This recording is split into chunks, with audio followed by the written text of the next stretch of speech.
இன்றைக்கி எந்த ஆர்டிக்கல்லேருந்து ஆரம்பிக்கலாம்னா ஆக்சுவலாக எனக்கு டஃப்பாக இருந்த ஆர்டிக்கல் இந்த article the importance of both Quad and BRICS. So maybe பிகினர்ஸ்க்கு டஃப்பாக இருக்கலாம். அதனால் இந்த ஆர்டிக்கல் ஃபஸ்ட்டு பார்க்கலாம். முடிஞ்ச அளவுக்கு சிம்பிளிஃபை பண்ணியிருக்கேன், பேசிக்ஸி கவர் பண்ணி ட்ரை பண்ணியிருக்கேன். ஸோ ஃபுல் ஃபோக்கஸ்டாக கவனிச்சுக்கு அடுத்த ஒரு 1.5 இயர்ஸ்க்கு இந்த ஆர்டிக்கலில் பேசுகிற பாயிண்ட் ஆஃப் வியூ உங்களுக்கு யூஸ் ஆகும். அண்ட் மெயின்ஸுக்கு மோஸ்ட் இம்பார்ட்டன்ட். ஸோ ட்ரை பண்ணலாம், ஸ்டார்ட் பண்ணலாம். ஃபஸ்ட் இதுக்கு ஆன்சர் பண்ணுங்கள். நான் எக்ஸ்பிளைன் பண்ணல, இதுக்கு ஆன்சர் பண்ணுங்கள். இந்த குளோபல் முழுக்க ஒவ்வொரு கண்ட்ரியும் இருக்குல்ல, தனித்தனியாக இருக்குது. ஒவ்வொரு கண்ட்ரியோட யூனிக்கும் டிஃப்ரெண்ட் ஐடியாஸ் தனி. பட் ஒரு 4-5 கண்ட்ரீஸில் ஒன்றா சேர்ந்து ஒரு குரூப் ஃபார்ம் பண்ணுறாங்களே, அந்த குரூப்போட எய்ம் உங்களுக்கு புரியுதுல்ல. ஃபார் எக்ஸாம்பிள், இந்த உலகம் முழுக்க சேர்ந்து ஒரு விஷயத்துக்கு ஓட்டு போடணுன்னா நீங்கள் ஒரு 5 கண்ட்ரீஸ் குரூப்பாக இருக்கீங்க, என்ன பண்ணலாம்? 5 பேர் டிஸ்கஸ் பண்ணி நீங்கள் எடுக்கிற முடிவை இன்ஃப்ளூயன்ஸ் பண்ணலாம்ல. லாஜிக் புரிஞ்சா?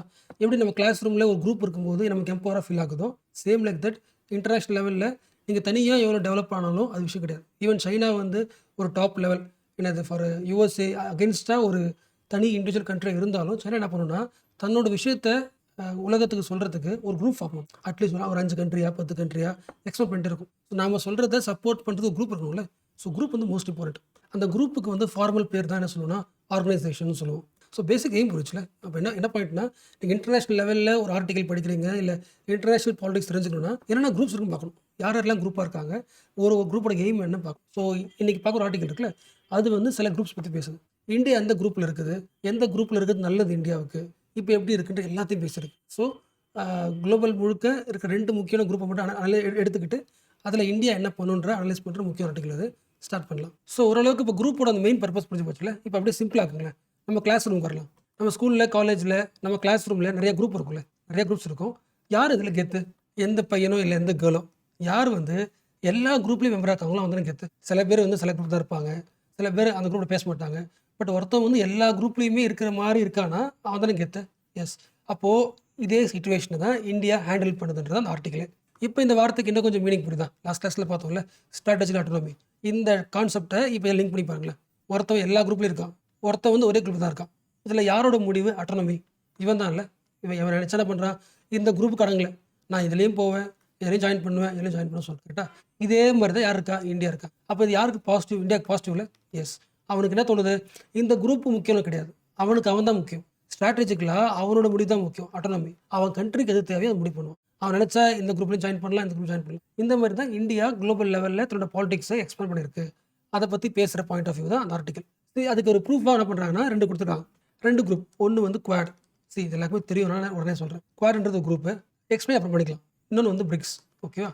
ஸோ இந்த 2 குரூப் இருக்குது. இந்த 2 குரூப்லேயும் யார் இருக்காங்கன்றதை லிஸ்ட் பண்ணுறேன். அதை பொறுத்தே அந்த குரூப்போட பர்பஸ் உங்களுக்கு தெரிஞ்சிடும். இதில் யார் இருக்கா? B for Brazil, Russia, India, China, South ஆஃப்ரிக்காவா? இப்போ இந்த 5 பேரோட பேரும் பாருங்களேன். Brazil, Russia, India, China, South Africa. இந்த குரூப்பை யூஎஸ்ஏக்கு பிடிக்குமா? ஏன்னா அவனுக்கு பிடிக்காத ரஷ்யாக்காரர் இருக்கான், சைனாக்காரர் இருக்கான். அவனுக்கு பிடிச்சனா யாரை சொல்லலாம்? இந்தியா சொல்லலாம். இப்போ 2 எனிமீஸ் இருக்கிற ஒரு குரூப்பில் அப்போ இந்த குரூப்போட மெயின் பர்பஸ் என்ன இருக்கும்? கண்டிப்பாக யூஎஸ்ஏ கண்ட்ரோல் பண்ண தான் இருக்கும். யூஎஸ்ஏ ஒரு முடிவு எடுக்குதுன்னா, குளோபல் முழுக்க ஒரு முடிவு எடுக்குதுன்னா, அந்த முடிவை நம்ம என்ன பண்ணலாம்? அக்செப்ட் பண்ணலாமா வேணாமா? அதெல்லாம் பாலிட்டிக்ஸாக இருக்கும். ஜென்ரலாக பார்க்கும்போது பிரிக்ஸோட பர்பஸ் வேறு இருக்கும். ஓகேவா? ஃபார் எக்ஸாம்பிள், இவங்க எல்லாருமே developing countries. For example, Russia, India, சைனான்றது ஏஷியாவில் இருக்கிற டெவலப்பிங் கண்ட்ரிஸ். பிரேசில் வந்து அமெரிக்காவில் இருக்கிற டெவலப்பிங் கண்ட்ரிஸ். சவுத் ஆஃப்ரிக்கான்றது ஆஃப்ரிக்காவில் இருக்கிற டெவலப்பிங் கண்ட்ரி. கரெக்டாக? ஜென்ரலாக பார்க்கும்போது டெவலப்பிங் கண்ட்ரிஸில் ஒன்றா சேர்ந்து ஒரு குரூப் ஃபார்ம் இருக்காங்க, அவங்களோட எக்கனாமி பூஸ்ட் பண்ணுறதுக்கு. ஏன்னா அவங்க தான் அடுத்து ஹிட்டாக வரப்போகிறாங்க. அதெல்லாம் ஓகே. பட் இன்டர்னலாக உங்களுக்கு தெரியுதுல்ல, யூஎஸ்ஏக்கு யாரெல்லாம் பிடிக்காதோ மெஜாரிட்டி அவங்க இருக்கிற மாதிரி இருக்குல்ல, அதான் மெயின் பாலிடிக்ஸ், குரூப்போட பாலிடிக்ஸ். அப்போ இப்போது அடுத்த பாயிண்ட் பாருங்களேன். இந்த குவாட் குரூப்பில் யாரெல்லாம் இருப்பாங்க உங்களுக்கு தெரியும், கண்டிப்பாக தெரியும். யூஎஸ்ஏ இருப்பாங்களா? ஆஸ்திரேலியாவா? ஜப்பானா? குவாடா 4 தானே? எஸ். ஜப்பானா? இந்தியா? யோசிக்க முடியுதா? இப்போ இந்த குரூப் பாருங்களேன். யூஎஸ்ஏ இருக்குது, ஆஸ்திரேலியா, ஜப்பான். அப்போ யூஎஸ்ஏ சப்போர்ட் எல்லாமே இருக்காங்களே. அண்ட் இதில் யார் இருக்கா? இந்தியா இருக்காங்க. நான் ஃபஸ்ட்டு பார்த்தோம்ல, சேம் ஸ்ட்ராட்டஜி ஆட்டோனமி. அப்போ இந்தியா என்ன பண்ணுற மாதிரி தெரியுது அவங்களுக்கு? அந்த யூஎஸ்ஏ அப்போஸ் பண்ணுற ஒரு குரூப்லேயே இருக்கிறான், டெவலப்பிங் கண்ட்ரீஸ்லேயும் இருக்கிறான். கரெக்டாக? அட் சேம் டைம் யாரெல்லாம் டெவலப்டு சொல்லப்படுற யூஎஸ்ஏ, ஜப்பான், ஆஸ்திரேலியா கூட குரூப்பில் இருக்கான். இது இந்தியாவுக்கு மட்டுமே கிடைச்ச ஆப்பர்ச்சுனிட்டி. இந்த ஆப்பர்ச்சுனிட்டி எப்படி செயல்படுத்தணும் அப்படின்றத ஆர்டிகல் சொல்கிறாங்க. பட் உங்களுக்கு தீம் புரிஞ்சு போச்சு, காமன் தீம் புரிஞ்சு போச்சு. இந்த மைண்டில் வச்சுக்கிட்டா இதுக்கப்புறம் வர எல்லா ஆர்டிகல்ஸுமே நீங்கள் புரிஞ்சுக்க முடியும். ஓரளவுக்கு யோசிக்க முடியுதுல்ல. பாருங்களேன். இப்போ வந்து சைனாக்காரனுக்கு எப்படி இருக்கும் இந்தியா பார்க்கும்போது? வேணா இதுலேயும் வரான், எல்லா பாயிண்ட் தெரிஞ்சுக்கிறான், இங்கே டெவலப் கண்ட்ரிஸ் போகிறான், அவங்ககிட்ட தெரிஞ்சுக்கிற மாதிரி இருக்கும்ல. ஸோ அதுதான் வந்து இந்தியாவோட ஸ்டாண்ட். இந்த ஸ்டாண்டை என்ன பண்ணக்கூடாது, நம்ம மாற்றக்கூடாது.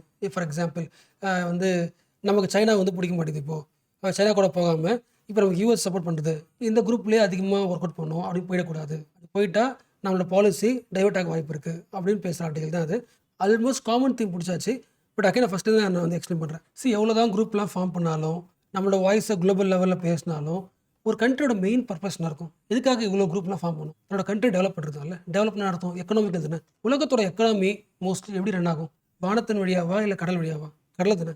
ஸோ என்ன சொல்ல புரிஞ்சா, ஒரு ஊர்லேருந்து இன்னொரு ஊருக்கு பொருள் எடுத்துகிட்டு போகணும் அதானே. சரி, ஃபார் எக்ஸாம்பிள் இது ஒரு கண்ட்ரி. இந்த கண்ட்ரி வந்து இந்த கண்ட்ரிக்கு ஒரு பொருள் எக்ஸ்போர்ட் பண்ணுது. அப்போ இவன் தான் பார்க்குறேன் இவன் எக்ஸ்போர்ட் பண்ணுறான். பட் எக்ஸ்போர்ட் எப்படி நடக்குது? கடல் வழி தானே. ஸோ அப்போ நீ எக்ஸ்போர்ட் பண்ணுறதுலாம் ஓகே. இந்த கடலை யார் கண்ட்ரோல் பண்ணுறாங்களோ அவங்க தானே எக்கானமியை சமைச்சிட்டாங்க. லாஜிக் புரிஞ்சுல. அப்போ உலகத்தோட கம்ப்ளீட் எக்கனாமி எந்த கடல் வழியாக மூவ் ஆகிட்டு இருக்கு? லாஜிக் புரிஞ்சா. எல்லா ஊரோட பொருளும் எந்த வழியாக போகுது, எக்ஸ்போர்ட் பண்ணுறாங்க, இம்போர்ட் பண்ணுறாங்க. இந்த மேப் உங்களுக்கு ஓரளவு புரிக்க முடியுதா? நம்ம ஸ்கூலில் பார்க்குற மேப் எப்படி இருக்குன்னா, மோஸ்ட்லி இந்த மேப் பார்த்துருப்பீங்க. இதில் சென்ட்ரல் யார் இருக்கா? ஆஃப்ரிக்கா இருக்காங்க. இந்த பக்கம் இந்தியா, இந்த பக்கம் இது அமெரிக்கா, இங்கே ஒரு ஓஷன் இருக்கும். இதான் பசிபிக் ஓஷனா? இது general map, political map. But economical மேப்பாக நீங்கள் பார்க்கணும். எப்படி பார்க்கணும்னா, யார் சென்டர் ஆஃப் தி ஹீரோனா? கடல் தான் ஹீரோ. கடல் வழி தான் எல்லா ட்ரேட் நடக்குது. கரெக்டாக இங்கே பாருங்க. இதுதான் என்ன ஓஷன்? இது இதுதான் Pacific ocean, Indo Pacific ocean. இது ஆஃப்ரிக்காவா? இது யூரோப்பா? இது இந்தியாவா? இது அமெரிக்காவா? ஓகேவா? எல்லா ஊருக்கும் பொருள் எப்படி போகும்னா இது வழி தான் போகும். இது வழி தான் போகும். இப்படி வரும், இப்படி வரும், இது வேற எங்கேயா போகும், சுற்றி வரும், இப்படி போகும். எப்படி இருந்தாலும் இந்த இடத்த பயன்படுத்தும். அப்போ யாரோட கண்ட்ரோல் இந்த பசிபிக் ஓஷனில் இருக்கும், இண்டோ பசிபிக் ஓஷன் இருக்குதோ அவன் தான் ஸ்ட்ராங். இப்போ இந்த குவாட் குரூப் இருக்குல்ல, இப்போ பாருங்களேன். யாரெல்லாம் வருவா? இந்தியாவா? Okay, India. அடுத்து ஆஸ்திரேலியாவா? அடுத்து ஜப்பானா? அடுத்து யூஎஸ்ஏவா? இப்படி இருக்கும் லாக்கு, இப்படி ஒரு லாக்கு, இப்படி ஒரு லாக்கு, இப்படி ஒரு லாக்கா. ஸோ அப்போ இந்த ஒரு இண்டோ பசிபிக் ஓஷனை நான் மட்டும் தான் ரூல் பண்ணணும் அப்படின்னு உருவாக்குற ஒரு பாலிடிக்ஸ் அப்படி வச்சுக்கலாம். இன்னொரு இன்டர்னல் பாலிடிக்ஸ் என்னன்னா, இந்த கண்ட்ரி யார்? நான் ஜூம் பண்ணுறேன். இவன் யார் தெரியாது உங்களுக்கு? இவன் தான் சைனாக்காரன். சைனாவோட மெயின் பர்பஸ் என்னன்னா, இப்போ சொன்னோம்ல, இந்த இண்டோ பசிபிக் ஓஷனை கண்ட்ரோல் பண்ணு பார்த்தோம்ல, அது அவனோட main aim. And also see, இந்த ஃபுல் ஓஷன் கண்ட்ரோல் பண்ண முடியாது. ஓகேவா? இங்கே போகிறது விஷயம் கிடையாது. எந்த முக்கியம்? இந்த இடம் தான் முக்கியம். ஏன்னா சரி, நீங்கள் ட்ராவல் பண்ணிட்டு வர, ட்ராவல் பண்ணுற இது விஷயம் கிடையாது. எப்படி வந்தாலும் ட்ராவல் பண்ணி இங்கே தானே உள்ளே வருவேன். இங்கே உள்ளே வந்து பூந்தா மற்ற ஊருக்குலாம் போவேன். இதானே யூரோப்பு எல்லாம் இருக்குது. அப்போ இந்த இண்டோ பசிபிக் ஓஷனில் முக்கியமான ஏரியா என்னதுன்னா இதுதான். சவுத் சைனா சீன்னு சொல்லுவாங்க இந்த பகுதி. இங்கே தான் எல்லா ட்ரேடும் உள்ளே பூந்து போகும். இந்த இடத்த கண்ட்ரோல் பண்ணுறது தான் சைனாவோட மெயின் எய்ம். அப்போ இந்த எய்மை யூஎஸ்ஏ அலோவ் பண்ணுமா? வாய்ப்பு இல்லை. யூஎஸ் அலோவ் பண்ண வாய்ப்பு கிடையாது. இல்லை, இதை கண்ட்ரோல் பண்ணிட்டா அவனே டிபெண்ட் பண்ணுறான் மேடம். அப்போ இவனை செக் வைக்கிறதுக்கு ஒரு ரவுண்டு போடணுமா? ஸோ இந்தியாவை பிடிச்சிருக்காங்க. இந்தியா பிடிச்சி தான் ஆகணும். ஏன்னா அவனை தனியாக போகுது. India, Australia, Japan, US control பண்ண ட்ரை பண்ணுறான். அப்போ சைனாக்காரன் இங்கே வந்து ஏதாவது கப்பல் எடுத்துக்கிட்டு டிஃபென்ஸ் எக்ஸஸ் பண்ணுறாங்கன்னா, இந்த 4 கண்ட்ரி என்ன பண்ணும்? வருஷம் 2 வருஷம் அதில் 6 மாதம் அவங்களுக்கு இப்போலாம் தோணுதோ எல்லா ஆர்மி ஒன்றா வந்து நேவியெல்லாம் ஒன்றா வந்து எக்ஸஸ் பண்ணுவாங்க. என்ன எக்ஸஸ் பண்ணுவாங்க? எவ்வளோ ஸ்ட்ராங்னு காட்டுவாங்க. சைனா என்ன பண்ணும்? அதே மாதிரி ஒர்க் அவுட் பண்ணும். இப்போ சொல்லுங்களேன், குவாடில் யார் இருக்கா? இந்தியா இருக்கா? அப்போ குவாடில் இந்தியா இருக்குனாலே கண்டிப்பாக இந்தியாவுக்கு யாரை பிடிக்காதுன்னு அர்த்தம்? சைனாவோட க்ரோத் பிடிக்காதுன்னு அர்த்தம் தானே. பட் இந்தியா என்ன பண்ணுறாங்க? இந்தியா, சைனா, ரஷ்யாலாம் ஒன்றா சேர்ந்து குரூப் இருக்காங்க, பிரிக்ஸ் இருக்காங்களே. ஸோ அந்த ஆர்டிகல் சொல்கிற முக்கிய பாயிண்ட் என்னன்னா, நீ குவாடில் சூப்பராக இருக்கிற, குவாடை அழகாக பயன்படுத்திக்கிற, அது எக்ஸாம்பிளாக சொல்கிறாங்க. பட் பிரிக்ஸில் வந்து சைனா இருக்குல்ல, சைனா இருக்கிறதுனாலே நீ பிரிக்ஸா குரூப்பை ஒழுங்காக டெவலப் பண்ண மாட்டேங்கிற, அதை இம்ப்ரூவ் பண்ணி பேசுகிறாங்க. அந்த பாயிண்ட்ஸ் நான் பார்க்கலாம். இது வரைக்கும் பார்த்து கண்டிப்பாக எல்லாருக்கும் புரிஞ்சிருக்கும். பட் என்னோட ரெஸ்பான்சிபிலிட்டி 2 பாயிண்ட் தான் பேசியிருக்கிறேன். பட் இருந்தாலும் நான் அறிவிச்சு பண்ணிடுறேன். இந்த ஆர்டிகளோட மெயின் பர்பஸ் என்ன? இந்தியா 2 டிஃப்ரெண்ட் குரூப்பில் இருக்கா. குரூப் பேர் என்ன? ஒன்று வந்து குவாட். இதோட பேசிஸ் நம்ம பார்க்கல, ஓவரால் ஐடியா தான் பார்த்துருக்கோம். இதுக்கப்புறம் ஆப்போசிட் குரூப் என்னது? பிரிக்ஸா. 2 இந்தியா இருக்குல்ல, இதுலேயும் இந்தியா இருக்குது, இதில் இந்தியா இருக்குது. ஸோ 2 ஆப்போசிட் குரூப்பில் இருக்கிற இந்தியாவுக்கு ஒரு தனி ஆப்பர்ச்சுனிட்டி இருக்குது. அந்த ஆப்பர்ச்சுனிட்டி எப்படி பயன்படுத்தின்னு பார்க்குறோம். அது பார்த்தோம் ஃபர்ஸ்ட் பாயிண்ட். 2வது குவாடோட மெயின் எய்ம் பார்த்தோம். அதாவது பாலிடிக்ஸ் பார்த்தோம். மெயின் எய்ம் என்னது? இந்த சைனாவை வளரக்கூடாது எங்கள் ஓஷனில். இது ஒன்று. பிரிக்ஸோட மெயின் குரூப் என்ன? ஆக்சுவலாக இந்த 2 குரூப்பும் ஸ்டார்டிங் உருவானதோட பர்பஸ் வேறு இருக்கும். 2000 அவங்க உருவாகும் போது சும்மா உருவாயிருப்பாங்க. ஆனால் டைம் வருஷம் 5 இயர்ஸ் 10 இயர்ஸ் இம்ப்ரூவ் ஆகும்போது, இந்த குளோபல் சிச்சுவேஷன் மாறும்போது அந்த குரூப்புக்கு புதிய எய்ம் உருவாகுது. அதான் வச்சு ஓகே. ஆக்சுவலாக இந்த பிரிக்ஸ்ன்ற குரூப்பையே ஃபஸ்ட் அவங்க உருவாக்கல. ஏதோ ஒரு ஆர்டிக்கல், ஒரு ஜேர்னலில் வந்து ஒரு ஆர்டிக்கலில் ஒரு ஸ்காலர் எழுதின ஒரு விஷயம். அடுத்த 10 இயர்ஸுக்கு இந்த உலகத்தை கண்ட்ரோல் பண்ண போகிற டெவலப்பிங் கண்ட்ரிஸ் தான் அப்படின்னு அவர் தான் இந்த பிரிக்னு ஒரு பேர் வைக்கிறார். அந்த பேரை பார்த்ததுக்கப்புறம் இந்த கண்ட்ரிஸ் ஒன்றா சேர்றாங்க. ஸோ அது வேறு டைமுக்கு ஏற்ற மாதிரி அந்த குரூப்போட எய்ம் மாறிட்டு இருக்கும். ஓகே. ஸோ இப்போதைக்கு எய்ம் என்னென்னா, யூஎஸ்ஏ நிறைய குரூப்பில் இருக்குது. ஃபார் எக்ஸாம்பிள் நேட்டோ வச்சுக்கலாம். நேட்டோலாம் இருக்குது. ஓகேவா? அப்போது இந்த யூஎஸ்ஏ எதிர்க்கிறதுக்கான இன்னொரு குரூப் ஒன்று இருக்குது அப்படின்னா பிரிக்ஸ் தான். Russia, China, India. ஸோ அதனால் இது முக்கியம். இந்த ரியல் பாலிடிக்ஸ் முடிச்சுல அடுத்து போகலாம். இப்போ நீங்களே சொல்லுங்களேன். இப்போ குவாட் பற்றி எக்ஸாம்பிள் கேட்குறாங்கன்னா என்னென்ன கீவேர்ட்ஸ் வரும்? குவாட்ரிலேட்டரல் சொல்லலாமா? 4 கண்ட்ரிஸ் சேர்ந்தது. 4 கண்ட்ரிஸ் சேர்ந்தது எக்கனாமிக் கோஆப்ரேஷனா, செக்யூரிட்டி தானே. ஸோ இது வந்து ஒரு ஸ்ட்ராட்டஜிக் ஃபோரம். ஸோ இன்டர்நேஷ்னல் லெவலில் தன்னோட செக்யூரிட்டி ஸ்ட்ராங் பண்ணுறதுக்கு இது Indo Pacific ocean. So maritime சொல்லலாமா? ஸோ கடலில் ஒரு ஸ்ட்ராட்டஜிக்காக உருவாக்கின ஃபோரம் தானே. அதேமாதிரி ஃபார்மலாக கிடையாது, ஒரு ஆர்கனைசேஷன் கிடையாது. இன்ஃபார்மலாக 4 கண்ட்ரிஸ் ஒன்றா சேர்ந்து ஒரு இன்டராக்டாக பண்ணுறாங்க. It is informal organisation. Okay. So இதோட மெயின் ப்ரையர் அப்ஜெக்ட் என்னது? மெரைடைம் செக்யூரிட்டியா? இது எல்லாருக்கும் தெரியும். மற்றது வந்து என்ன சொல்லலாம்?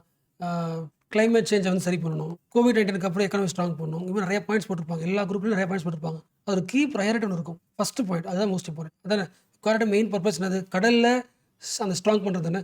மற்ற பாயிண்ட்ஸ் சும்மா எக்ஸ்ட்ரா எழுதிக்கிறது. ஸோ இன்டைரக்ட் பாலிட்டிக்ஸ் என்னது? To counter the growth of China சொல்லலாமா? இப்போ சொல்லுங்களேன், இது வரைக்கும் புரிஞ்சிருச்சு, நீங்கள் சொல்லுங்கள். இந்த குவாட் குரூப்பில் இந்தியா ஏன் இருக்குது? நான் ஃபஸ்ட்டு என்ன தோணும், இந்தியாவோட மெயின் ஒரு எனிமினா யாரை சொல்லலாம்? சைனா சொல்லலாமா? ஏன்னா பார்டர் இஷ்யூ, எப்படி நம்ம நெய்பர் தான் எனிமையாக இருப்பாங்க. ஸோ சைனாவோட பவர் கண்ட்ரோல் பண்ணணும்னா யார் கொடுக்கணும்? யூஎஸ்ஏ கொடுக்கணும். இது ஒன்று தான். பட் ஆக்சுவலாக இவ்வளோ நேரமாக யோசிக்கல இந்தியா. ஃபஸ்ட் பாயிண்ட் தான். அதாவது குவாடோட மெயின் பர்பஸே மேரிடைம் செக்யூரிட்டி தானே. ஸோ செக்யூரிட்டிக்காக ஸ்ட்ராட்டஜிக்காக மட்டும் இந்த குரூப்பில் இல்லை. இந்த குரூப்பில் இருக்கிறது எல்லாருமே developed countries. Australia developed, Japan developed, USA developed. டெவலப்டுக்கு எக்கனாமிக்ஸில் ஒரு ஸ்ட்ராங்னஸ் இருக்குல்ல, ஒரு எக்கனாமிக்கில் ஒரு பாசிட்டிவ் இருக்குல்ல, அதை பயன்படுத்திக்க இந்தியா ஆசைப்படுது. இந்த குவாடில் இந்தியா ஜாயின் ஆனதால தான் இந்தியாவும் யூஎஸ்ஏவும் ஒரு முக்கியமான ஒரு அக்ரிமெண்ட் சைன் பண்ணாங்க. அது எல்லாருக்குமே தெரியும். ஐசிஇடி. இது மோஸ்ட்லி பார்த்துருப்பீங்க, எதாவது படிச்சிருப்பீங்க. பட் இதுக்குள்ளே ஒரு பாலிடிக்ஸ் இருக்குது. எக்ஸ்பிளைன் பண்ணுறேன். சும்மா initiative for critically emerging technology. எந்த டெக்னாலஜி வந்து மோஸ்ட் இம்பார்ட்டன்ட் ஃபியூச்சர் நினைக்குமோ அந்த டெக்னாலஜி பற்றி நீங்கள் எதாவது ரிசர்ச் பண்ணால், நீ யார் 2 பேர் பேசிக்கிறாங்க, நீங்கள் ரிசர்ச் பண்ணிங்கன்னா நீங்கள் என்ன கண்டுபிடிச்சிங்களோ அதை எனக்கு ஷேர் பண்ணுங்கள், நான் கண்டுபிடிச்சேன்னா உங்களுக்கு ஷேர் பண்ணுறேன். 2 பேரும் ஃபியூச்சரில் எந்த டெக்னாலஜி அட்வான்ஸ்டோ அந்த டெக்னாலஜி பற்றி ரிசர்ச் பண்ணிங்கன்னா 2 பேரும் ஷேர் பண்ணிக்கலாம்னு சொல்லுங்கள். அப்போ இவ்வளோ மோஸ்ட் இம்பார்ட்டன் தானே. இந்தியாவோட ப்ளஸ் பாயிண்ட்டே வந்து சயின்ஸ் தானே, டெக்னாலஜி தானே. அப்போ இது காரணம் என்ன? குவாடில் இருக்கிறதால தானே. ஸோ குவாடுன்றது இந்தியாவுக்கு பொறுத்த வரைக்கும் வெறும் செக்யூரிட்டி மட்டும் கிடையாது, சைனாவை கவுண்டர் பண்ணுறது மட்டும் கிடையாது, அது டெவலப்டு கண்ட்ரிஸ் கூட பேசுகிறதுக்கான ஒரு நெகோசியேஷன். அது வழியாக இந்தியாவுக்கு என்ன கிடைச்சிருக்கு? Technological advance. அந்த டெக்னாலஜி விட எக்கனாமிக்கல் அட்வான்ஸ் இதெல்லாம் கிடைக்க போகுது. கரெக்டாக. ஸோ எக்ஸாம்பிள் கேட்கும்போது குவாடு வந்து இந்தியா எப்படி பயன்படுத்திக்குது கேட்டால் மேரிடைம் செக்யூரிட்டிக்கு பயன்படுத்திக்குது. அட் த சேம் டைம் தன்னோட டெக்னோ எக்கனாமிக் ஆர்கிடெக்சரை இம்ப்ரூவ் பண்ணுறதுக்கும் குவாடை பயன்படுத்திக்குது. டெக்னாலஜி லெவல் அட்வான்ஸ்மெண்ட்டும் அது வழியாக உருவாக எக்கனாமிக் அட்வான்ஸ்மெண்ட்டையும் லாஜிக் பொறுத்தல. எக்கனாமிக் யார்? Developed countries. So Australia, USA, Japan, அந்த அவங்களோட எக்கனாமிக் இருக்குல்ல, டெவலப்டு ஒரு ஆர்கிடெக்சரில் அதை பயன்படுத்திக்காகவும் இந்தியா இருக்குது. ஸோ குவாடை இந்தியா சூப்பராக பயன்படுத்திக்குது. பட் அப்படியே ஆப்போசிட் பிரிக்ஸ் பார்த்தோன்னா பிரிக்ஸை வந்து இந்த அளவுக்கு ஆக்டிவாக பயன்படுத்திக்க மாட்டேது. அதுக்கு என்ன ரீசன்? இந்த குரூப்பை நல்லா அப்சர்வ் பண்ணுங்களேன். Brazil developing country, south Africa அந்த அளவுக்குலாம் கிடையாது, குட்டி கண்ட்ரி தான். அதாவது இந்த குரூப்போட மெயின் கோர் ஹீரோ இந்தியாவெலாம் கிடையாது. இந்தியா இருக்குது, யூஸ் பண்ணிக்குது.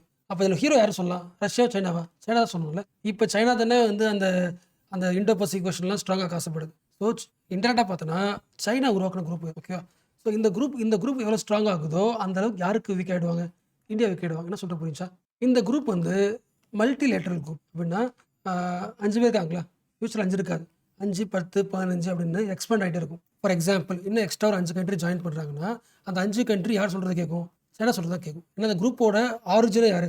ஸ்டார்ட் பண்ணது யார்? சைனா தான். அப்போ அந்த குரூப் வந்து பெருசாக 10, 15, 20, 30, 40ன்னு ஒரு 50 கண்ட்ரிலாம் ஜாயின் ஆகுதுன்னா அந்த 50 கண்ட்ரி யார் சொல்கிறது கேட்க வாய்ப்பு இருக்குது? சைனா சொல்கிறது வாய்ப்பு இருக்குது. அப்போ நாமளே வந்து பிரிக்ஸை ஸ்ட்ராங் பண்ணுறது வழியாக சைனா வந்து லீடர்ஷிப் போயிடுமோ? ஒரு சைடில் எப்படி யூஎஸ் எல்லாத்தையும் கண்ட்ரோல் பண்ணுதோ, பிரிக்ஸ் வழியாக சைனா வந்து தன்னோட அந்த குரூப்பை எக்ஸ்பேண்ட் பண்ணி சைனாவுக்கு பிடிச்ச ஐடியாஸ் எல்லாமே ஸ்ட்ராங் ஆக்குமோன்ற ஐடியா யாருக்கு இருக்குது? ஒரு பாயிண்ட் ஆஃப் வியூ இந்தியாவுக்கு இருக்குது. பட் அந்த ஆர்டிக்கலோட ஆத்தர் என்ன சொல்கிறாருன்னா, நீங்கள் யோசிக்கிறது கரெக்டு தான், உங்களுக்கு வந்து அந்தளவுக்கு கம்ஃபர்டபுள் இதில் கிடையாது, சைனாவோட வாய்ஸ் தான் ஸ்ட்ராங் ஆகும்னு இருந்தாலும் கூட அதனால் நீங்கள் இந்த குரூப் விட்டு வெளியே வந்துடக்கூடாது. இந்த குரூப்பில் ஃப்யூச்சரில் யாரெல்லாம் ஜாயின் பண்ண போகிறாங்களோ அந்த ஒவ்வொரு கண்ட்ரி கூடயும் உங்களுக்கு தனிப்பட்ட முறையாக இண்டிவிஜுவலாக பைலேட்ரல் ஒரு அக்ரிமெண்ட் இருக்குதான். ஓகேவா? அதனால இந்த குரூப் விட்டக்கூடாது. இந்த ஒவ்வொரு இண்டிவிஜுவல் கண்ட்ரிஸும் இந்த குரூப்பில் வந்ததுக்கப்புறம் அவங்களோட சப்போர்ட்டை நீங்கள் அந்த குரூப்லேயே வாங்கணும். ஸோ சைனாவோட டாமினன்ஸ் உங்களுக்கு இருக்குன்னு தோணுச்சுன்னா அதை கண்ட்ரோல் பண்ணுறதுக்கு, அதை அவாய்ட் பண்ணுறதை விட்டு அந்த குரூப்பில் நீங்கள் ஆக்டிவாக ஒர்க் பண்ணி மற்ற குரூப்பில் ஜாயின் பண்ண போகிறாங்களே அவங்களோட சப்போர்ட் வாங்க வேண்டியது உங்களுக்கு கடமை தான் ஆர்டிகல் முடிக்கிறாங்க. இந்த ஃபஸ்ட் பேர் படிக்கலாம். டாபிக் பிரிக்ஸா. India had consequently been reluctant to expand the BRICS. In BRICS and now many more countries are reportedly waiting to join. அந்த ஜாயின் பண்ண போகிறாங்களே, ஜாயின் பண்ணுற ஒவ்வொரு கண்ட்ரிஸ் கூடயும் இந்தியாவுக்கு தனிப்பட்ட முறையில் பைலேட்ரலாக ஒரு தொடர்பு இருந்தாலும் இந்த குரூப்புக்குள்ளே அவங்களோட சப்போர்ட்டை வாங்கி ஆகணும். We need to make sure it all ஆடப்ஸ் to support for India inside BRICS. So பிரிக்ஸில் நீங்கள் பிரிக்ஸை அப்படியே விட்டிங்கன்னா சைனா ஸ்ட்ராங் ஆகும். அப்போ சைனா ஸ்ட்ராங் ஆக போகிறது சொல்லிட்டு அந்த பிரிக்ஸை விட்டுறக்கூடாது. அந்த பிரிக்ஸ்குள்ளே இருந்து ஆக்டிவ் என்கேஜ் பண்ணி மற்ற வர்ற குரூப்ஸையும் சப்போர்ட் பண்ணணும். இப்போ to counter the moves to take BRICS in direction India does not like. BRICS வந்து சைனா போகிற மாதிரி தான் போகும். அதை பிடிக்கக்கூடாது. அது உங்களுக்கு பிடிக்கலன்னா we need to be more engaged, not less. அது கூட இருந்து எனக்கு சப்போர்ட் வாங்குமே தவிர வெளியே வந்துடக்கூடாது.